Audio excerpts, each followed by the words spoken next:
Good morning everybody. मैं राज द्विवेदी आप सबके बीच हूँ फिर से to continue with our discussion about JEE paper and its solution.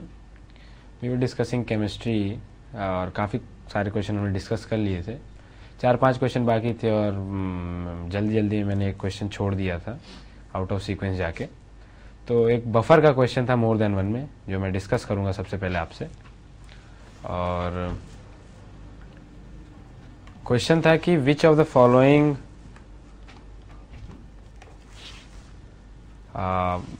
में इन दोनों को मिक्स करने पे बफर बनेगा। तो बेसिकली बफर से आप क्या समझते हैं वो चीज़ ज़रूरी है। बफर बेसिकली ऐसा सॉल्यूशन होता है जिसमें आप थोड़ा एसिड डालें या थोड़ा बेस डालें तो पीएच चेंज ना हो, है ना। अब पीएच चेंज ना होने का मतलब है कि H+ कॉन्सेंट्रेशन चेंज ना हो।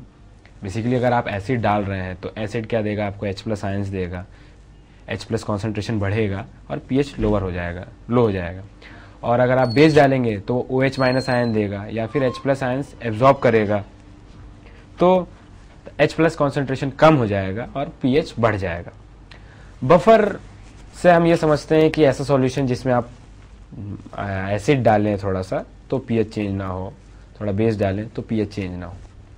उसके लिए क्या होना चाहिए भाई, लॉजिकल बात है कि अगर आप H+ डाल रहे हैं और पीएच चेंज नहीं हो रहा है, इसका मतलब है कि H+ एब्जॉर्बर होना चाहिए, जो कि आप एक्स्ट्रा आयन जितने भी आपने डाले वो एब्जॉर्ब कर सके।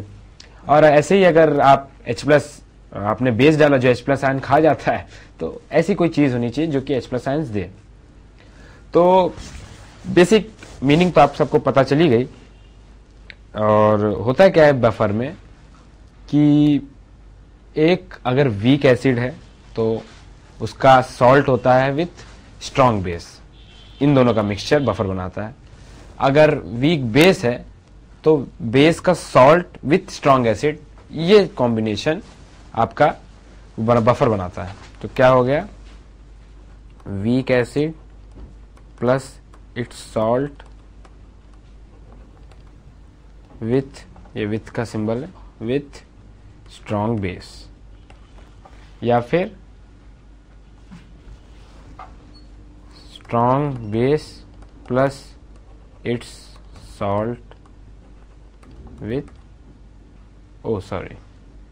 ये है आपका वीक बेस। एक देखिए वीक तो हो गई, अभी आपको मैं समझाता हूं कि ऐसा क्यों होता है स्ट्रॉन्ग एसिड। ठीक, अब देखिए पहला केस लेते हैं। आपको मालूम है कि CH3COH is not a strong acid और इसका सॉल्ट विथ स्ट्रॉन्ग बेस क्या होगा, प्लस NaOH, ये क्या बनाएगा CH3CONa। तो इन दोनों का कॉम्बिनेशन में कह रहा हूं कि बफर होगा। कैसे बफर होगा, लेट्स चेक। आप इसमें थोड़ा HCl डालिए मान लीजिए, ठीक।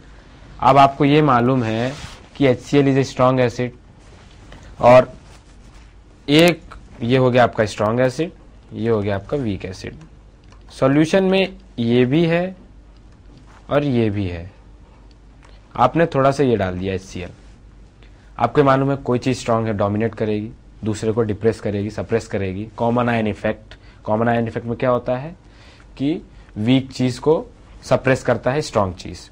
तो HCl और CH3COH में क्या कॉमन है, वहां देखिए WA लिखा है या ऐसे लिखा है, बेसिकली A कॉमन है, एसिड। दोनों H+ देंगे, होगा क्या कि HCl डोमिनेट करेगा किस पे, CH3COH पे।